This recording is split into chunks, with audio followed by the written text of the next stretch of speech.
Visakha PM పాలెంలో భర్త దారుణ హత్య గురయ్యాడు. భర్తను అతని ఫ్రెండ్ సహాయంతోనే కలిసి చంపేసింది భార్య అల్లాడ రమ్య. బక్కండపాలెంలో ఉంటున్నాడు నాగరాజు. రమ్య భర్త నాగరాజు ఫ్రెండ్తో రమ్యకు వివాహేతర సంబంధం ఏర్పడింది. భర్త అడ్డు తొలగించుకోవాలని రమ్య ప్లాన్ చేసింది. భర్తను చంపేసి డెడ్ బాడీని అడవిలో పడేసింది భార్య రమ్య. పైగా తన భర్త మిస్సింగ్ అంటూ పిఎస్లో కేసు పెట్టి భార్య రమ్య పెద్ద డ్రామా ఆడింది. భర్త హత్య తర్వాత వేరే ఇంటికి మకం మార్చింది. పోలీసుల విచారణలో అసలు నిజాలు వెలుగులోకి వచ్చాయి. విశాఖలోని పిఎం పాలెం పోలీస్ స్టేషన్ పరిధిలో చోటు చేసుకుంది ఈ ఘటన. ఇటీవలి కాలంలో తరచూ ఇలాంటి ఘటనలు చోటు చేసుకుంటున్నాయి. భర్తలను ప్రియుడి సహకారంతో హతమారుస్తూ ఏకంగా భర్తలను అడ్డు తొలగించుకొని ఇక కట్టుకథలు అల్లే ప్రయత్నం చేస్తున్నారు. తాజాగా ఇలాంటి ఘటనే Visakha PM Palem police station పరిధిలో జరిగింది. రమ్య తన భర్తను అతని స్నేహితుడి సహాయంతోనే హతమార్చింది. అతడి స్నేహితుడితోనే వివాహితర సంబంధం కొనసాగిస్తోంది. అంతేకాదు ఇక భర్తను అడ్డు తొలగించుకునే ప్రయత్నంలో భాగంగా అతని హతమార్చి ఇదే అడవిలో పడేసింది. అత్యంత దారుణంగా వ్యవహరించింది. భర్తని తాళి కట్టిన భర్తని హతమార్చి ఈ అడవిలో అతన్ని విగత జీవిగా పడేసి ఆమె కట్టుకథ అల్లే ప్రయత్నం చేసింది. పోలీస్ స్టేషన్లో మిస్సింగ్ కేసు ఆమె ఫిర్యాదు చేసింది. పైగా ఏమీ తెలియనట్లు మళ్ళీ నాటకం మొదలుపెట్టింది. పోలీసులు తమదైన స్టైల్లో విచారించినప్పుడు అల్లాడ రమ్య భాగవతం బయటపడింది. అతని ఫ్రెండ్ సహాయంతోనే భర్తను హతమార్చినట్టుగా పోలీసులు విచారణలో నిర్ధారించారు. Visakha PM Palem police station పరిధిలో ఈ ఘటన చోటు చేసుకుంది. భర్త దారుణ హత్యకు గురయ్యాడు. తెలుగు రాష్ట్రాల్లో మరొక భర్త భార్య చేతిలో హతమైన ఘటన కలకలం రేపుతుంది. మా ప్రతినిధి రాజు జైన్ అవుతున్నారు. రాజు, విశాఖలో భర్త దారుణ హత్యకు గురైన ఘటన కలకలం రేపుతుంది. అసలు ఏం జరిగింది? అక్రమ సంబంధాలు నడుస్తున్నటువంటి భార్యలు ఖచ్చితంగా భర్త తనతో కలిసి ఉండడం ఇష్టం లేనటువంటి వాళ్ళు డ్రమ్ముల్లో పెట్టి చంపేసి సిమెంట్ పూర్తి చేసిన సంఘటనలు చూసాము. అదే ఆశ్చర్యానికి గురైనటువంటిది ఇప్పుడు వరకు ఉంది. కానీ తన భర్త మిస్ అయితే అంటే హత్య చేసిన తర్వాత 40 రోజుల వరకు కూడా బయటపడకుండా అత్యంత జాగ్రత్త పడినటువంటి ఘటన పిఎం పాలెం పోలీస్ స్టేషన్ పరిధిలో వెలుగు చూసినటువంటి పరిస్థితి కనిపిస్తుంది. ముఖ్యంగా రమ్య నాగరాజు ఇద్దరు గత కొంతకాలం క్రితం పెళ్లి చేసుకున్నారు. అయితే వేరే వ్యక్తితో అంటే నాగరాజు తన పనిచేస్తున్న చోట తన స్నేహితుడితో కలిసి పనిచేస్తున్న చోట ఒక వ్యక్తి పరిచయం అయ్యాడు. ఆ వ్యక్తి స్నేహితుడిగా మారినటువంటిది అయితే ఉంది. ఇద్దరి మధ్య ఉన్నటువంటి స్నేహం కొంచెం కలిసిమెలిసి తిరుగుతున్నటువంటి నేపథ్యంలో ఆ వ్యక్తి దగ్గర నాగరాజు కొంత నగదు అప్పుగా తీసుకున్నటువంటి పరిస్థితి అయితే ఉంది. డబ్బులు అప్పించినటువంటి నేపథ్యంలో తరచూ నాగరాజు ఇంటికి ఆ వ్యక్తి వస్తూ పోతూ ఉంటున్నటువంటి ఘటన అయితే చోటు చేసుకుంది.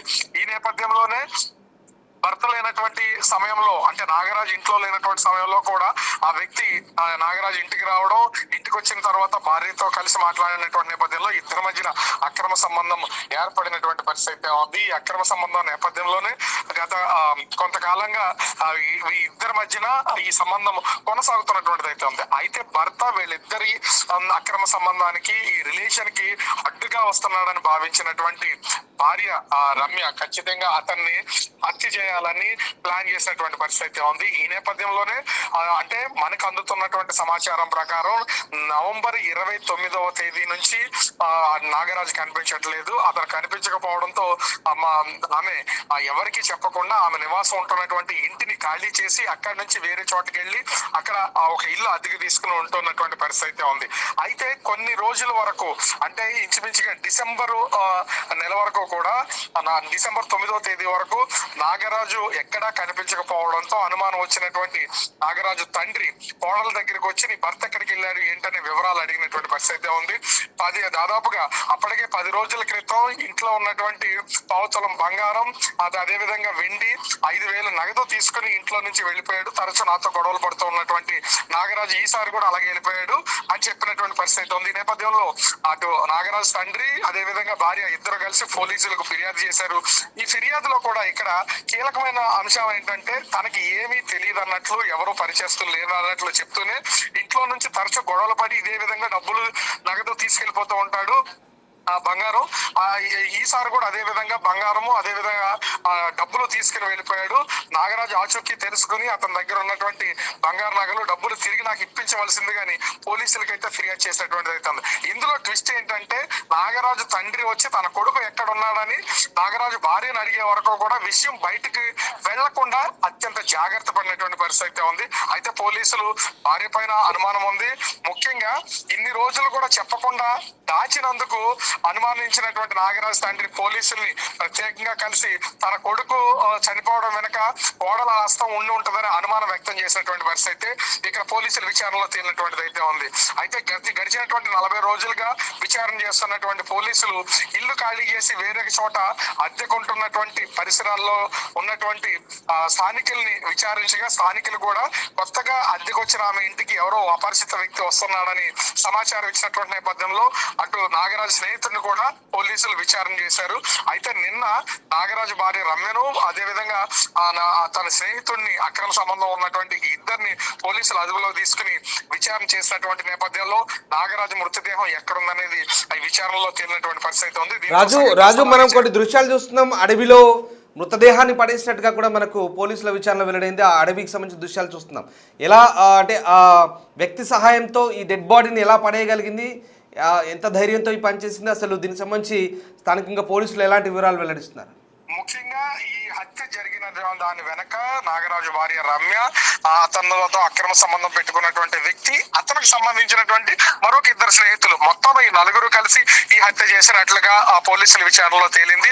అయితే హత్య ఇంటి దగ్గర చేసి మృతదేహాన్ని తరలించి తిమ్మాపురం సమీపంలో ఉన్నటువంటి ముళ్ల పొదల్లో పడేశారా, లేదా అక్కడికి తీసుకెళ్లి హత్య చేసి ముళ్ల పొదల్లో పడేశారా అనేది మాత్రం పోలీసుల విచారణలో తెలియాల్సి ఉంది. ఇంకా దానికి సంబంధించినటువంటి వివరాలు అయితే బయటకు రాలేదు. కానీ ఇక్కడ ఒక కీలకమైన అంశాన్ని మనము గుర్తించాల్సింది అయితే ఉంది. ఎందుకంటే తిమ్మాపురం పరిసరాల్లో, అంటే ఈ మృతదేహం పడేసినటువంటి పరిసరాల్లో సముద్రంలో చేపలను వేటాడి తీసుకొచ్చి పచ్చిగా ఉన్నటువంటి చేపలన్నింటినీ కూడా ఎండబెట్టేటటువంటి ప్రదేశం అది.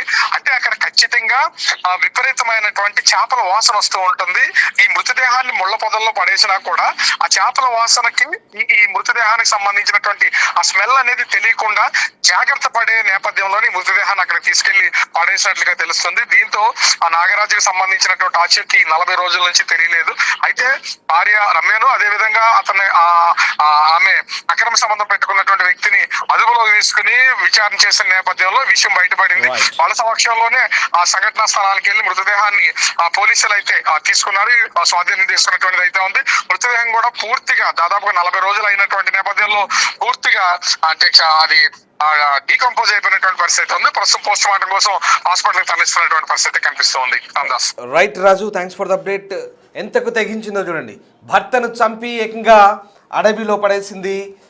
మరి తెలివిగా వ్యవహరించింది, అత్యంత తెలివిగా వ్యవహరించింది. అక్కడ జాలార్లు పట్టిన చేపలు ఏవైతే ఉంటాయో ఆ ప్రాంతంలో, ఆ అటవీ ప్రాంతంలో ఆ చేపల్ని అక్కడ ఆరబోస్తుంటారు. సో వాటి స్మెల్ కూడా ఎక్కువగా వస్తుంది. అదే ప్రాంతంలో భర్త మృతదేహాన్ని వేస్తే గనక ఖచ్చితంగా ఎవరు గుర్తుపట్టరు, దానికి సంబంధించిన స్మెల్ కూడా రాదని భావించిందేమో బహుశా. ఆ అటవీ ప్రాంతంలోనే అక్కడ వేసింది. 40 రోజులుగా ఒక వ్యక్తి డెడ్ బాడీని ఎవరు గుర్తుపట్టలేని పరిస్థితి అటవీ ప్రాంతంలో. పూర్తిగా అది కుళ్ళిపోయిన స్థితిలో ఉంది. అయితే ఆమె వ్యవహార శైలిపై అనుమానం వచ్చిన ఆమె మామ ఎవరైతే ఉన్నారో ఇచ్చిన కంప్లైంట్ ఆధారంగా ఆమె ప్రియుడిని విచారించిన క్రమంలో మొత్తం వ్యవహారం బయటపడింది. భర్త నాగరాజును అల్లాడ రమ్య అత్యంత కిరాతకంగా హతమార్చి ఆ అడవిలో పడేసింది. మొత్తం మీద పచ్చని సంసారంలో నిప్పులు పోసుకుంది. ఇలాంటి వ్యవహారాలతో ఒక్కసారిగా కొన్ని ఘటనలు చూస్తే కనుక ఈ భార్యాభర్తల మధ్య సంబంధాలు లేదా కుటుంబ వ్యవస్థలో చోటు చేసుకుంటున్న పొరపచ్చాలతో ఏకంగా ఇష్టం లేని వ్యక్తుల్ని అడ్డు తొలగించుకునేందుకు కూడా వెనుకాడట్లేదనే అంశాలు బయటపడుతున్నాయి, నివ్వెర గొలిపేలా చేస్తున్నాయి. తెలుగు రాష్ట్రాల్లో ఇవి నిన్న మొన్న చూసాం. ఇన్సూరెన్స్ల కోసం భర్తల్ని హతమార్చడం ప్రియుడిలతో కలిసి, అలాగే భర్త అడ్డుగా ఉన్నటువంటి భర్తను ప్రియుడి సహాయంతో హతమార్చడం, ఇలాంటి ఘటనలు చూస్తున్నాం. తాజాగా విశాఖలో కూడా ఈ ఘటన చోటు చేసుకుంది. దీనిపై ప్రస్తుతం PM పాలెం పోలీసులు పూర్తి స్థాయిలో దర్యాప్తు చేస్తున్నారు.